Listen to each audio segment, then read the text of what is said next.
They're not. He can't win the belt at 170, and his little brother can't win at 155. They just can't. But there's a lot of people. Who can Diaz beat? But the thing is they're still good fighters. You know what I'm saying? I mean, for them to just stop, maybe they won't be the champion in their. Then why get beat up? Well, I mean, because champions are the only ones in the UFC making money. I don't see any reason for them to just stop. Because you can make money doing other things. Go put your name on a gym and have people come in and coach. That's what he was saying, that he wants to try to. Right. But I mean, I don't think they should, if they're still competitive in their classes. Like, I still think Nate Diaz can beat a lot of lightweights. Nick Diaz can beat a lot of welterweights. Okay. I will say who can Nick beat in the top 5? Honestly, be honest with me. Who can Nick beat in the top 5 at 170? Right. Now, in the welterweights right now, it's nasty because let's get back to what we're supposed to be talking about. First of all, you got to give hats off GSP because he did fight a good fight, man. He does what GSP does. Yeah, and you can't, I mean, obviously and George Knapp, some people say it doesn't look very eventful and stuff, but you know what? He's the best welterweight of our time. How do you feel about Gyno? I felt he had a little bit now, of it. For but all anyway, you people, just seriously, just pump your brakes for a little bit. Okay. Open up a new tab, put in GYNO, go to images. Now look at GSP coming to the ring and bouncing around the ring in the beginning of this fight. And then make your own decision after that.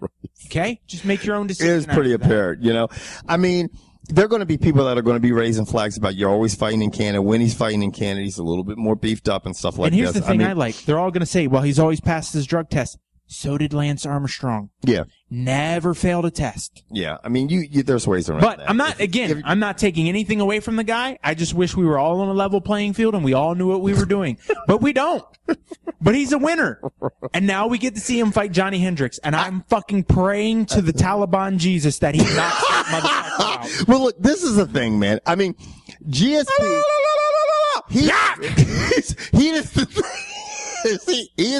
He is going to get knocked the fuck out by Johny Hendricks. Well, we saw that with two guys tonight.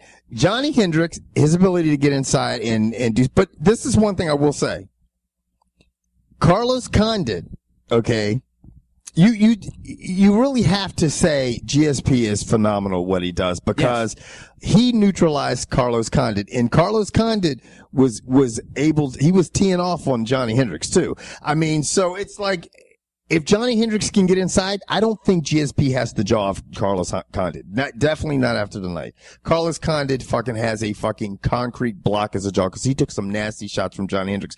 Jake Ellenberger also is somebody that can get inside and fucking hurt you really quick.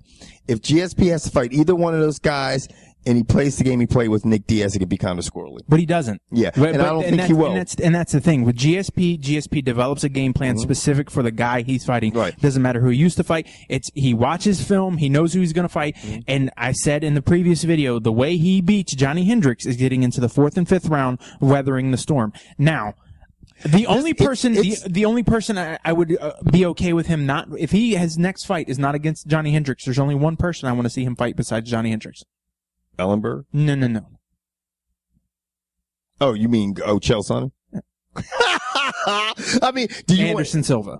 Anderson Silva. Yeah. And he stands, look, GSP is probably one of the, if not the most athletic guy in the UFC. Yeah. Wonderful double leg takedown. Excellent game planner. Best one in the game. Great jab. Yeah. He cannot fuck with Anderson Silva. No. I think there'll be people that'll argue that point, but Anderson Silva, he's just such an accurate puncher. And he's tall, and he's big, and and you look at him, and he's lengthy. He's not somebody that's 6'2" like Nick Diaz and has the same reach as GSP. He's a very lengthy guy. So that's. But let's talk welters. Okay. What do you think will happen if he faces Johny Hendricks? Because that's who should be the. He'll have to weather the storm in the first 2 to 3 rounds. And then he'll win the fight. The one thing I saw about Johny Hendricks today, we saw another side of Johny Hendricks. We saw really how strong he is. Yes. And how good of a wrestler he is. Because he was taking Carlos Condit down at will. He was actually taking Carlos Condit down easier than GSP was. Exactly. Now, I don't know if that was GSP's plan, what his plan was, but Johny Hendricks was actually saying. So it raises the question. That could be a very interesting fight. What would GSP, if you were GSP, let me ask you this. If you were GSP, how would you fight I'd turn into a counter striker. Now, You'd have to counter strike Johny Hendricks because you saw what Condit did. Condit's game plan was to come out and press Johny Hendricks and get him back on his heels. Right. Condit has power and KO ability that GSP does not have. Right. GSP cannot go and press Johny Hendricks looking for a knockout. Right. Now, he's got to become a counter striker and a counter. Did you listen in his corner? He said reactive or proactive double takedown. Right. And he's going to have to, against Hendricks, it's going to have to be a reactive. Now, let me ask you this.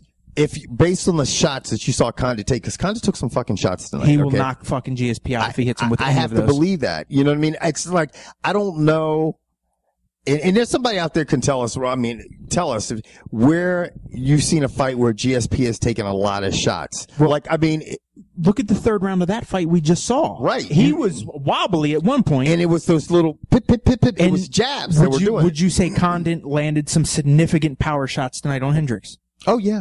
Yeah. What was Condit able to do against GSP? Flatten him at one point, had him on his back with a strike. Right. It could be very interesting. So, it's going to be funny how it plays out. I'd like to see, GSP fight Hendricks. I'd like to see him fight him in a reasonable amount of time, not a year from now, not 18 months from now. I'd like to see him fight him in like 5 months, Just like Hendricks asked for. And I don't see why he shouldn't. I think Hendricks has fucking gone through everybody. He deserves a title shot more than anybody at this point in time. Right. Now with what happened, you folks out there and what is the probability of us getting a Hendricks GSP fight, and where does Nick Diaz go from here?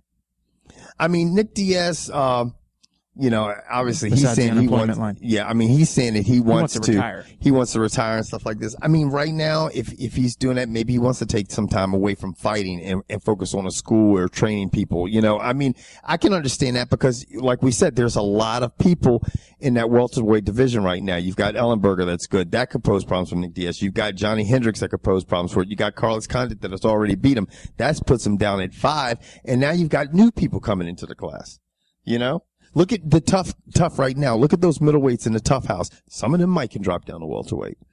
So the welterweight class 2 years ago to me was a little bit flaky and light. It's got really fucking competitive in the last 18 months. So yeah, it might not have a place for Nick Diaz right now. I don't know.